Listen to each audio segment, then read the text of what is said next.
Selamat pagi, siang, sore, atau malam, Pak Rizal. Kami di sini akan menjelaskan ujian akhir semester kami, proyek kami mengenai EduPlay, tebak gambar, dan kuis dari proyek perangkat lunak. Berikut kelompok saya ada 2372036 Muhammad Safa Akbar Bastaman, 2372063 Rafri Priya Pamungkas, 2372902 Pak Rizky Utomo. Nah, ini untuk eh, materi yang ada di sebelum UTS kami jabarkan dari Conception and Initialization, Project Charter, Planning dan Requirement Analysis, Software Requirement Specification, Project Management Plan, Work Background Structure, Race Register. Lalu untuk desain, HLD, LLD, Database Design, dan UI UX Design. Pertama, saya jelaskan Project Charter terlebih dahulu untuk proyek kami, EduPlay. EduPlay ini game edukatif ya, berbasis web yang ditujukan untuk anak usia 3 sampai 6 tahun. Game yang dirancang membantu anak belajar sambil bermain, mengenal warna, angka, hewan, buah, dan bentuk. Memberikan pengalaman belajar yang menyenangkan dan aman. EduPlay dapat dimainkan langsung melalui browser tanpa instalasi dan menyimpan progres anak di database. Tujuan dan sasaran proyek, tujuannya membuat game edukatif yang interaktif dan mudah digunakan anak, menyediakan media belajar berbasis visual dan audio, menyimpan progres belajar anak secara otomatis. Sasaran keberhasilannya, semua fitur utama berjalan dengan baik, game stabil dan mudah diakses melalui browser, proyek dapat dikembangkan di masa depan. Untuk ruang lingkupnya, in-scope dan out of scope-nya. In-scope-nya mode tebak gambar dan kuis interaktif, sistem akun dan login, progress level, koin, pin, dan bonus harian, audio, animasi, dan reward. Untuk out of scope-nya, mode multiplayer, pembayaran yang real, aplikasi mobile, native, melalui mungkin Android, iOS, eh, seperti itu. Teknologi yang digunakan untuk front end-nya HTML, CSS, JavaScript, menggunakan eh, tiga tiga bahasa, backend API, PHP, dan Node.js, database MySQL, platformnya web browser. Game yang dapat dimainkan eh, bisa dimainkan di laptop, komputer, atau tablet. Teknologi yang anggaran yang dibutuhkan untuk pembuatan game web ini, total estimasi anggarannya kurang lebih 300.000, software dan toolsnya Rp0 menggunakan software open source, hosting website kurang lebih 300.000 per tahunnya, aset dan gambar kita ambil dari free license dari web juga. Anggaran difokuskan pada kebutuhan hosting agar EduPlay dapat diakses secara online melalui browser. Seperti itu. Untuk SRS-nya, Software Requirement Specification, gambaran umum sistem, deskripsi sistem EduPlay, aplikasi edukatif berbasis web yang dirancang untuk anak-anak dengan konsep belajar sambil bermain. Ini tebak gambar sama kuis edukatifnya. Karakteristik sistemnya ini berbasis web, antar muka yang sederhana dan ramah anak. Progres permainannya tersimpan eh, otomatis. Lalu platform targetnya browser, desktop, dan tablet. Ini Google Chrome, bebas pakai eh, search engine apapun. Tapi yang diprioritaskan tiga, tiga search engine berikut. Kebutuhan fungsional utamanya manajemen pengguna, registrasi dan login akun gratis dan premium. Gameplay, mode tebak gambar, mode kuis edukatif, dan sistem level dan skor. Reward system, koin sebagai reward, hint yang dapat ditukar dengan koin, lalu bonus harian. Pengelolaan progres dan aturan sistem, progres pemain, penyimpanan level yang telah diselesaikan, jumlah koin dan hint, status akun gratis atau premium, lalu aturan sistem, akun gratis dibatasi jumlah level per harinya. Akun premium tanpa batasan level, lalu riset batas harian secara otomatis. Untuk kebutuhan non-fungsionalnya, kinerjanya waktu respon cepat di bawah 2 detik, dapat berjalan di perangkat yang standar, usability-nya UI sederhana, tombol besar dan warna cerah, keamanan dan kendalaan, penyimpanan data akun aman, backup data berkala. Kriteria penerimaan sistem, acceptance kriteria, sistem login berjalan normal, game dapat dimainkan tanpa error, progres pemain tersimpan, reward dan bonus berfungsi. Indikator keberhasilan, seluruh kebutuhan SRS terpenuhi, sistem sesuai project charter, EduPlay siap untuk tahap deployment. Untuk PMP, Project Management Plan, tujuan dari PMP ini menjadi panduan pelaksanaan proyek EduPlay, mengatur timeline, anggaran, dan sumber daya tim, mengidentifikasi risiko sejak awal, memastikan proyek selesai tepat waktu dan sesuai skop. PMP ini mendukung pencapaian tujuan yang telah ditetapkan pada project charter. Struktur tim dan peran, struktur tim proyek, project manager, front end developer, back end developer, UI UX designer, tester, or QA. Tanggung jawab umum, perencanaan dan koordinasi proyek, pengembangan game dan sistem, pengujian fungsional, dokumentasi, dan laporan akhir. Untuk stakeholder, ada project sponsor yang perannya menyediakan dana atau dukungan proyek, project manager mengawasi jalannya proyek, tim pengembangan front end, back end, UI, UX, dan database, mendesain, membangun, dan menguji game, pemain, yaitu anak-anak menggunakan aplikasi untuk bermain dan belajar, orang tua atau guru mendapatkan pemanfaat dari media edukatif anak, dan melakukan pengawasan. High level timeline dan milestone untuk fase analisis dan perencanaan 2 minggu. Ini rencana sistem dan UI UX. Implementasi back-end, estimasinya 2 minggu, modul akun dan database. Implementasi front-end 3 minggu, itu gamenya sendiri. Pengujian dan revisi 2 minggu, laporan uji game. Penyusunan dan laporan akhir 1 minggu, dokumentasi proyek. Untuk risk manajemennya, risiko proyek, anak cepat bosan saat bermain, keterbatasan waktu pengerjaan, bug saat integrasi game dan back-end. Strategi mitigasi, variasi soal dan reward, pembagian tugas yang jelas, pengujian berkala setiap modul. Assumption dan constraint. Assumption, ini tim aktif selama masa proyek, aset gratis tersedia, infrastruktur hosting stabil. Constraint, anggaran maksimal untuk pembuatan game edukatif ini 500.000, waktu pengerjaan terbatas 1 semester, fitur premium masih simulasi. Project sukses kriteria, kriteria keberhasilan PMP ini, proyek selesai sesuai timeline, anggaran tidak melebihi batas, semua fitur utama sesuai SRS, EduPlay dapat dimainkan melalui browser, proyek diterima oleh dosen pengampu. Lalu work breakdown structure, WBS, project mobilization dan oversight, perencanaan dan penentuan ruang lingkup proyek, manajemen dan koordinasi tim pengembang, pemantauan jadwal dan anggaran proyek, komunikasi dan pelaporan ke pemangku kepentingan stakeholder, manajemen risiko dan perubahan selama proyek berjalan.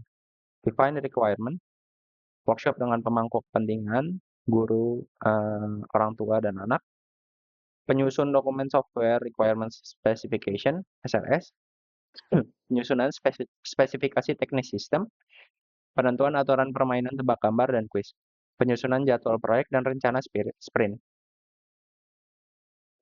Lalu yang ketiga UX atau UI design, riset pengguna dan pembuatan persona anak, penyusunan alur pengguna, login, menu, gameplay, lalu reward juga, pembuatan wireframe dan mockup high fidelity, pembuatan prototipe interaktif, uji kegunaan dan penyusunan panduan gaya visual. Yang keempat, back-end development, menyiapkan environment development, staging, dan production. desain dan implementasi database, akun, level, koin, progress, lalu pengembangan API, login, progress, reward, pin, bonus, integrasi musik, animasi, dan analitik progress pengguna. Lalu yang kelima, front-end development, persiapan arsitektur front-end, ada HTML, CSS, JavaScript, implementasi login, menu utama, dan dashboard, implementasi game, tebak gambar, dan quiz interaktif, implementasi sistem level, reward, hint, dan bonus harian, animasi, feedback interaktif, dan kontrol audio. Lalu quality assurance dan testing, penyusunan test plan dan test case, unit testing dan integration testing, pengujian gameplay dan end-to-end system, pengujian performa dan keamanan data, user acceptance testing (UAT), dan pelaporan bug. Deployment and go live, menyiapkan lingkungan produksi dan hosting, deploy backend ke server produksi, deploy front-end web application, integrasi analitik dan monitoring system, pelaksanaan go live untuk pengguna, ada orang tua dan guru, orang tua atau guru, dan anak. Lalu project handover, finalisasi dan pengarsipan seluruh dokumen proyek, evaluasi proyek dan pembelajaran atau postmortem, penyerahan sistem ke tim pemeliharaan, dokumentasi panduan penggunaan, dan administrasi. Persetujuan akhir dari sponsor atau dosen. Lalu ke bagian risk register. Tujuan risk register sendiri mengidentifikasi, mendokumentasikan, dan mengelola seluruh potensi risiko yang dapat mempengaruhi keberhasilan proyek, baik dari sisi teknis, jadwal, anggaran, maupun penggunaan sistem. Sehingga tim proyek dapat melakukan mitigasi sejak dini, meminimalkan dampak risiko, dan memastikan proyek berjalan sesuai dengan perencanaan yang telah ditetapkan. Lalu untuk risk registernya yang telah kami buat, ini bagannya. Setiap resiko diidentifikasikan berdasarkan kategori, seperti technical, scope, schedules, quality, yang tadi saya telah jelaskan juga. Lalu dijelaskan penyebabnya, dampak yang ditimbulkan, tingkat resiko, serta strategi mitigasi yang akan dilakukan. Seperti itu.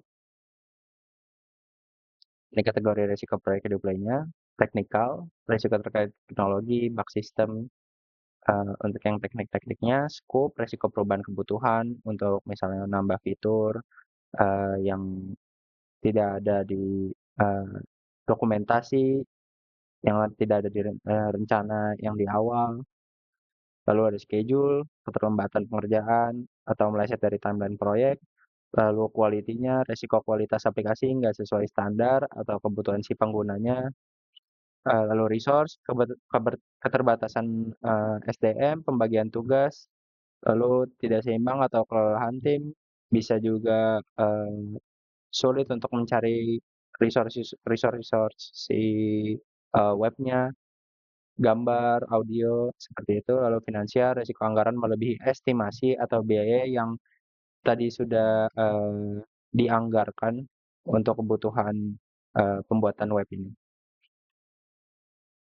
Lalu untuk high level design, tujuan HLD memberikan gambaran umum desain sistem EduPlay, menjelaskan arsitektur dan komponen utama sistem, menjadi acuan implementasi teknis bagi tim pengembang, menjembatani kebutuhan sistem SRS dengan implementasi. HLD membantu memastikan sistem dibangun secara terstruktur dan scalable. Arsitektur sistem EduPlay menggunakan arsitektur client server, front-end web berkomunikasi dengan back-end melalui API, back-end terhubung ke database untuk penyimpanan data. Untuk lapisan sistemnya, client layer, browser, UI game, application layer, back-end API, data layer, database, MySQL. Komponen utama sistem untuk front-end webnya, ini antarmuka game, gameplay, animasi, dan UI anak. Back-end API mengelola login, progress, koin, hint, dan bonus. Database menyimpan akun, level, progress, dan reward. Authentication mengatur login dan sesi pengguna. Asset manager mengelola gambar, audio, dan animasi. Admin modul monitoring data dan pengelolaan sistem. Alur data sistem, alur data utamanya pengguna membuka EduPlay melalui browser, front-end menampilkan UI dan mengirim request ke back-end memproses logika permainan dan autentikasi, data progress dan reward disimpan ke database, back-end mengirim respon ke front-end menampilkan hasil permainan ke pengguna. Teknologi yang digunakan sudah dijelaskan juga tadi di eh, project charter juga. Ada beberapa yang seperti front-end HTML, CSS, JavaScript ini, back-end PHP atau Node.js-nya, database pakai MySQL, servernya Linux, Ubuntu, web servernya Nginx, lalu version control ini kita pakai Git, deployment-nya kita hosting berbasis cloud. Non-functional requirement, eh, kategori dari performance, response system kurang dari 2 detik, usability, UI ramah anak, mudah digunakan, reliability, uptime minimal 95%, security, proteksi data akun pengguna, scalability, mudah dikembangkan fitur terbaru, compatibility, berjalan di browser yang modern. Eh, Sekian dari saya, dilanjutkan oleh teman saya. Di sini ada low level design, dan dari low level design yaitu menjelaskan detail teknis, implementasi sistem display, jadi panduan pengembangan front-end dan back-end, definisikan struktur modul, fungsi, dan alur logika sistem, mengurangi kesalahan implementasi saat tahap coding. LLD merupakan turunan langsung dari HLD dan SRS. Selanjutnya ada arsitektur sistem. Kita menggunakan model client server berbasis REST API. Komponen utamanya untuk front-end ada HTML, CSS, dan JavaScript. Yang di dalamnya ada React.js atau Vanilla.js. Untuk backend-nya ada Node.js dengan Express.js. Untuk database-nya kita menggunakan MySQL, dan storage menggunakan cloud atau local server untuk gambar dan audio. Untuk authentication-nya ada JSON Web Token atau JWT. Komponen arsitekturnya di klien atau browser menjalankan UI game, yaitu ada HTML, CSS, dan JavaScript. Sedangkan backend servernya menangani logika permainan, autentikasi pengguna, proses reward, in, dan progress. Untuk database servernya menyimpan akun, level, progress, dan koin. Struktur modul sistemnya bisa dilihat di sini. Kalau desain database-nya juga untuk usernya di sini ada ini, dan untuk profilnya, untuk question, progress si levelnya, dan status. Lalu di sini ada leaderboard untuk para pemain, juga ada aset untuk gambar dan lain-lainnya. Lalu di sini ada API endpoint, bisa dilihat di sini.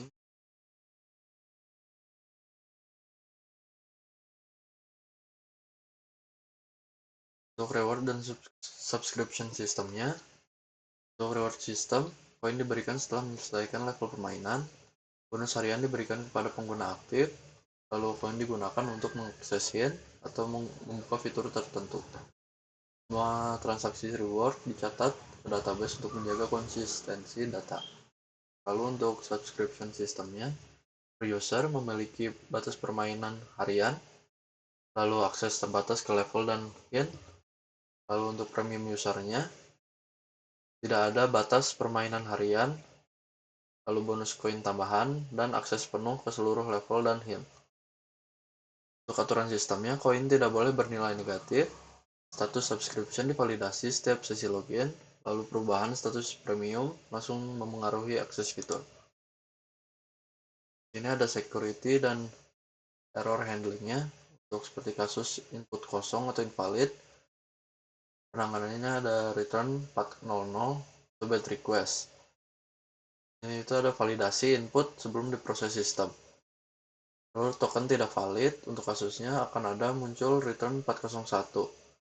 Untuk selanjutnya ada soal tidak ditemukan, return 404 atau not found. Lalu jika kasusnya server error, maka return 500 atau internal server error. Pesan error yang jelas dan informatif untuk pengguna, lalu penanganan error backend agar sistem tidak crash, logging error, dan aktivitas sistem bugging untuk keperluan debugging. Terakhir ada pencegahan inkonsistensi data, misalnya rewardnya nggak ada double gitu.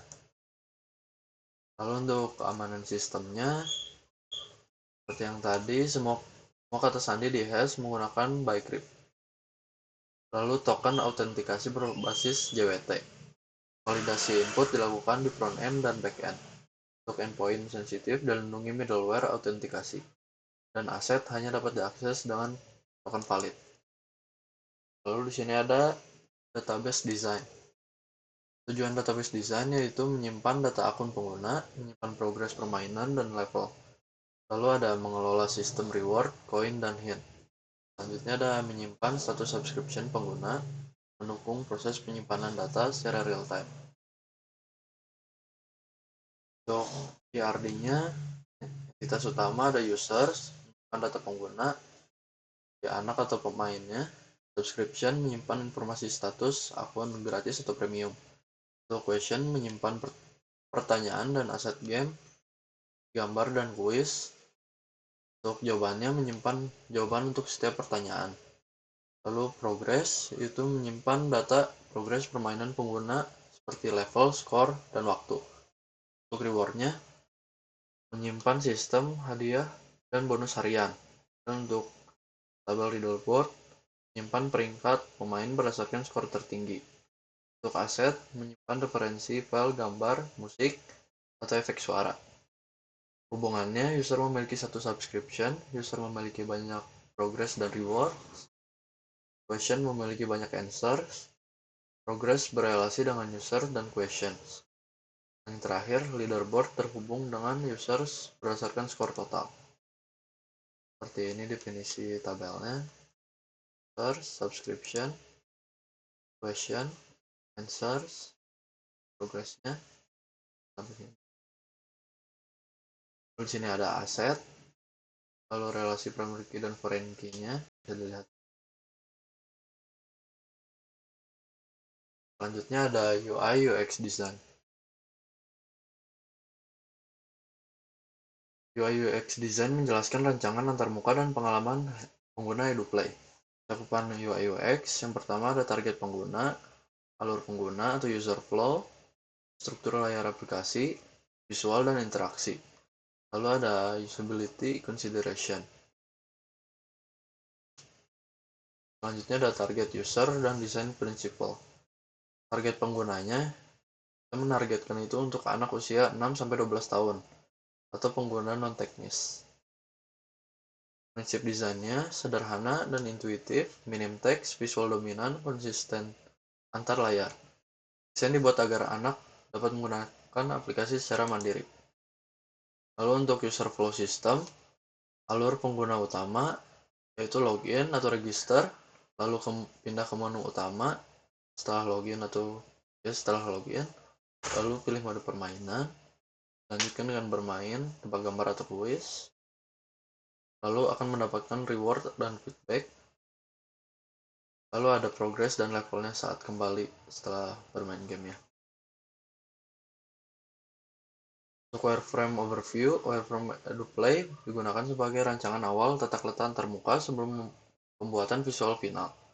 Fungsi wireframe itu menentukan struktur dan posisi elemen UI, memastikan alur navigasi biar mudah dipahami anak, lalu mengurangi perubahan besar pada tahap implementasi. Layar yang dirancang juga dalam wireframe yaitu mencakup login, register, menu utama, layar permainan, reward dan feedback, dan progress level. Wireframe itu berfokus pada alur dan fungsi, bukan tampilan visual. Seperti ini kurang lebih desainnya. Dilihat di sini ada koin, di sini ada gambar, lalu di sini ada jawabannya, apakah itu kelinci, gajah, kuda, atau kucing. Lalu untuk test plan-nya, test plan menjelaskan strategi dan ruang lingkup pengujian untuk game tebak gambar berbasis web ini atau EduPlay. Tujuan utamanya memastikan kualitas dan fungsionalitas game. Yang kedua, mengidentifikasi defek sebelum rilis. Yang ketiga, memvalidasi penyimpanan progres pemain. Dan yang terakhir, menilai kelayakan untuk deployment produksi. Untuk test scope dan objektifnya, untuk scope pengujiannya, gameplay tebak gambar, sistem akun dan penyimpanan progres, koin, hint, dan bonus harian, audio atau musik dan sound efeknya, lalu UI UX dan kompatibilitas browser. Lalu untuk objektifnya, fitur berjalan sesuai kebutuhan, game lancar dimainkan via browser, data pemain tersimpan dengan benar.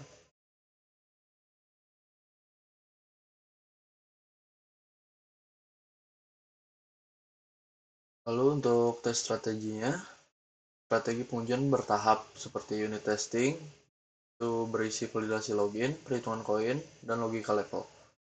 Selanjutnya ada integration testing, yaitu front end antar front end dan back end, lalu database dan progres pemain. Selanjutnya ada system testing, end-to-end gameplay, lalu ada user acceptance testing atau UAT, validasi oleh dosen atau sponsor. Selanjutnya ada in-scope dan out-of-scope. Untuk in-scope-nya register dan login, gameplay tebak gambar, koin dan hint, bonus harian, audio, UI UX testing, browser compatibility, basic performance testing. Untuk out-of-scope-nya, mobile native app, free player, pembelian poin berbayar, stress test skala besar. Lalu untuk test environment-nya, ini ada kategori dan spesifikasinya, yaitu platform. Spesifikasinya itu untuk web browser, lalu browser seperti Chrome, Edge, Firefox. Lalu untuk front end-nya ada HTML, CSS, JavaScript, lalu back end-nya server plus database staging. Untuk device-nya bisa di PC, laptop, atau mobile browser karena ini berbasis web jadi bisa diakses di mana saja. Lalu untuk tools-nya kita menggunakan DevTools, Postman, atau LocalDB. Untuk test schedule dan resources-nya, durasi pengujian kurang lebih 3 minggu, dan fase integrasi dan pengujiannya. Untuk dan perannya, untuk QA lead-nya ada project manager, QA engineers-nya seluruh anggota tim, developer-nya seluruh anggota tim juga, untuk sponsornya reviewer atau dosen. Nah, selanjutnya ada test deliverables dan kriteria. Untuk deliverables-nya, test cases per fitur, defect report, laporan pengujian akhir, form UAT dan sign off. Lalu untuk entry kriterianya ada fitur utama selesai, backend dan DB stabil, lalu test cases siap. Itu beres. Lalu selanjutnya ada exit kriteria. Pertama 100% test cases dieksekusi. Lalu kurang lebih dari sama dengan 95% lulus dan tidak ada blocker atau critical. Untuk defect management dan approval-nya, defect life cycle seperti new, lalu ke assign, progress, retest, close, dan reopen. Severity levelnya ada blocker, game tidak bisa dimainkan, critical, fitur utama gagal, high yaitu fungsi penting bermasalah, medium yaitu bug minor atau UI-nya, lalu low-nya yaitu cosmetic atau typo. Untuk approval-nya QA lead, project manager. Jadi di sini saya akan melanjutkan presentasi dari teman saya, dokumen yang nama saya Muhammad Safa Akbar Bastaman dengan NRP 237036. Dokumen yang pertama akan saya jelaskan yaitu adalah bug defect report. Jadi di sini nama bugnya itu kalau skor tidak bertambah setelah menjawab soal dengan benar, environment-nya web browser yaitu Chrome atau Firefox, severity-nya medium, prioritasnya high, statusnya open atau fixed. Assign-nya tuh back-end developer. Deskripsi bug-nya itu ketika pengguna menjawab soal dengan jawaban yang benar, tapi sistem menampilkan notifikasi jawaban benar, namun skor dan koin tidak bertambah di profil pengguna. Jadi langkah preproduksinya itu yaitu login sebagai pengguna anak nomor 1, nomor 2 pilih mode permainan, nomor 3 jawab soal dengan benar, dan nomor 4-nya periksa skor dan koin pada profil. Selanjutnya ada expected result. Expected result yaitu kalau skor dan koin pengguna bertambah sesuai reward yang telah ditentukan. Actual resultnya, skor dan koin tidak berubah. Root cause-nya, proses update skor tidak dijalankan karena fungsi reward tidak terpanggil setelah validasi jawaban. Solusinya yaitu menambah pemanggilan fungsi reward service setelah validasi jawaban selesai. Selanjutnya ada test summary report. Test summary report yang pertama ada ringkasan pengujian, yaitu pengujian dilakukan untuk memastikan seluruh fitur utama sistem berjalan sesuai kebutuhan fungsional dan non-fungsional yang telah ditentukan pada dokumen-dokumen sebelumnya. Yang kedua itu lingkup pengujian. Fitur yang diuji meliputi pertama login dan registrasi, kedua manajemen profile, ketiga permainan tebak gambar, keempat permainan kuis interaktif, kelima sistem reward dan level, keenam ada leaderboard, ketujuh manajemen soal oleh admin. Yang ketiga ada jenis pengujian. Jenis tes deskripsi itu unit testing menguji fungsi logika permainan, integration testing menguji integrasi front end dan back end, sistem testing menguji sistem secara keseluruhan, UI testing menguji tampilan dan interaksi pengguna. Yang keempat ada hasil pengujian. Keterangan jumlah, total test case 20, test case space-nya ada 18, test case failed-nya ada 2, bug critical 0, bug medium 2, bug low 2. Kesimpulannya, secara umum sistem telah berjalan sesuai dengan spesifikasi yang ditentukan. Bug yang ditemukan bersifat non-kritis dan telah diperbaiki sebelum tahap user acceptance testing atau UAT. Selanjutnya yaitu ada UAT yaitu user acceptance testing. Tujuan UAT ini dilakukan untuk memastikan bahwa sistem telah memenuhi kebutuhan pengguna dan siap digunakan dalam lingkungan nyata. Skenario pengujian UAT yaitu no skenario. Yang pertama ada login ke sistem, anak diterima. Kedua, memilih mode permainan anak diterima. Ketiga, menjawab soal anak diterima. Keempat, mendapatkan reward anak diterima. Kelima, melihat leaderboard anak diterima. Keenam, menambah soal guru atau admin diterima. Dan yang ketujuh ada menghapus soal dan diterima juga. Kriteria penerimaan yaitu sistem menyatakan diterima apabila pertama tidak terdapat bug kritis, kedua fitur utama berjalan sesuai kebutuhan, ketiga antarmuka mudah digunakan oleh anak-anak. Yang keempat ada feedback pengguna. Yang pertama ada antarmuka mudah dipahami, lalu ada game menarik dan edukatif, dan sistem reward meningkatkan motivasi belajar. Kesimpulan UAT itu berdasarkan hasil user acceptance testing, sistem game edukatif anak berbasis web telah memenuhi kebutuhan pengguna dan dinyatakan layak untuk digunakan. Lalu selanjutnya ada deployment plan. Dokumen ini berfungsi sebagai panduan resmi dalam proses deployment aplikasi game edukatif anak versi 1.0 ke lingkungan produksi. Proses deployment mencakup langkah persiapan, eksekusi, pengujian pasca deployment, hingga prosedur rollback apabila terjadi masalah kritis. Tujuannya agar sistem dapat diakses pengguna secara stabil, aman, dan bebas dari error besar. Dan ini ada release detailsnya, nama aplikasinya Game Edukatif Anak Tebak Gambar, versi 1.0, deployment window-nya 10 Desember 2025, jam 00.00 sampai 3.00 WIB. Environment production, platformnya itu di web berupa HTML, CSS, JavaScript plus backend, dan MySQL. Target browsernya yaitu Chrome 100, Edge 100, Firefox 110, dan mobile browser. Deployment team dan responsibilities-nya, yang pertama ada release manager yaitu saya sendiri sama Bastaman, bertanggung jawab koordinasi penuh, keputusan GO or no go. Kedua ada front end lead-nya yaitu ada Rafri Priya Pamungkas, yaitu bertanggung jawab deployment file HTML, CSS, JS, dan pengujian UI UX. Lalu yang ketiga ada back end dan database yaitu Fahrizky Utomo, itu bertanggung jawab sebagai upload back end, setup database, API dan API check. Lalu ini ada opsionalnya yaitu developer ops dan QA lead.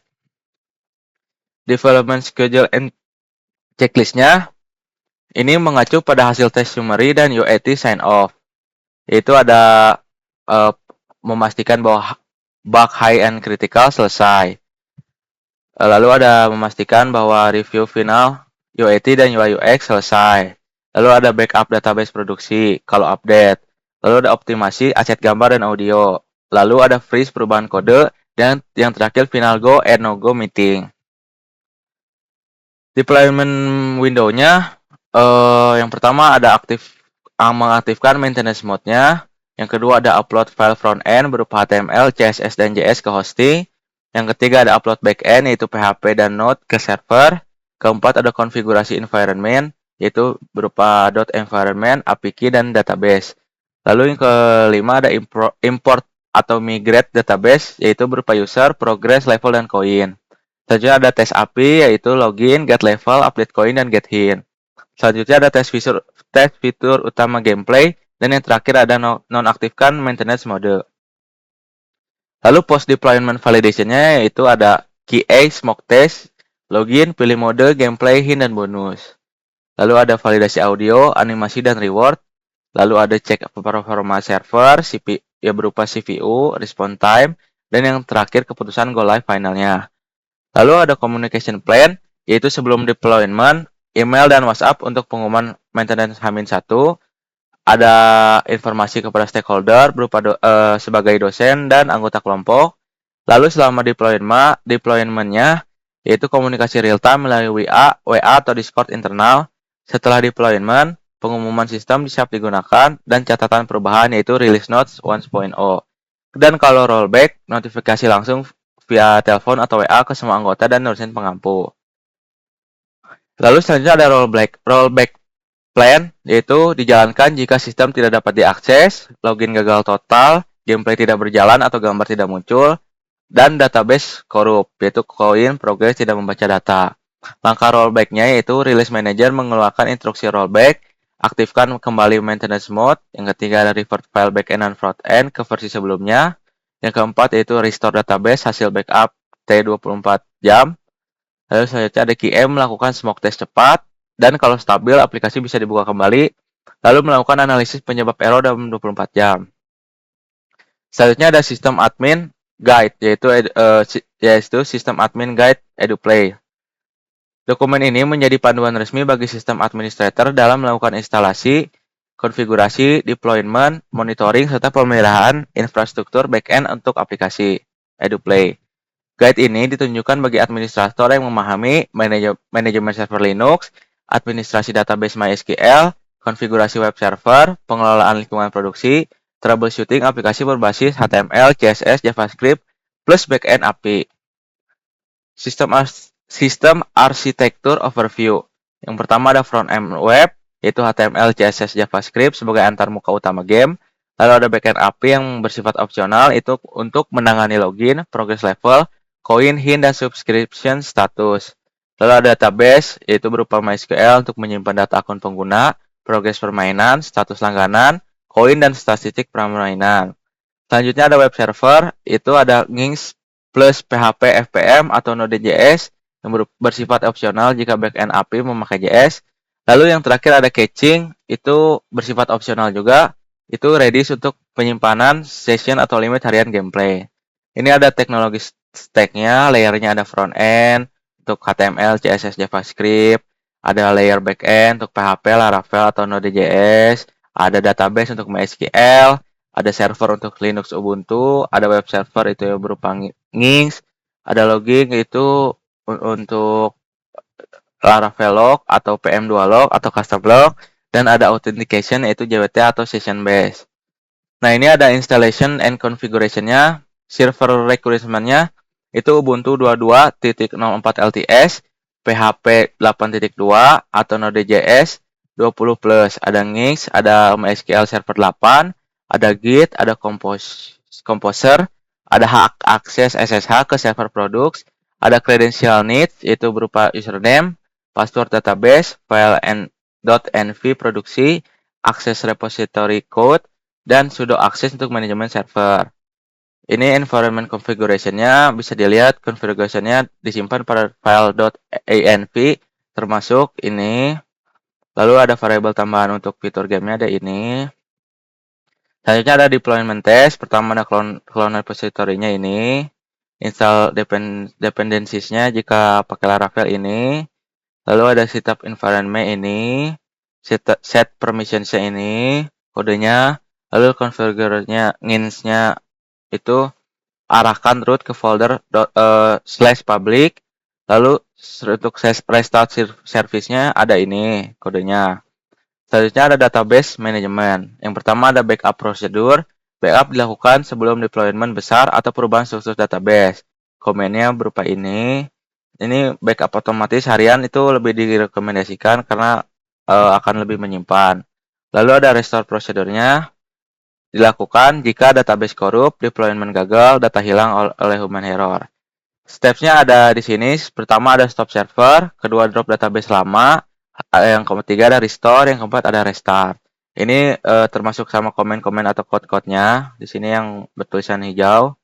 Selanjutnya ada monitoring and logging. Yang pertama ada application logs, lokasi Laravel itu bisa dilihat /storage/log/laravel.log. Untuk versi Node.js-nya ada /logs/app.log. Ini digunakan untuk debugging error, analisa bug gameplay, validasi perbaikan fitur akun dan langganan. Selanjutnya ada server monitoring tools-nya, disarankan pakai HTOP, CPU dan RAM, netstats, koneksi, MySQL slow, query log, analisa performa DB, gameplay logs, ini opsional, digunakan untuk memantau level progress, ada penggunaan koin dan hint, dan deteksi abuse akun gratis.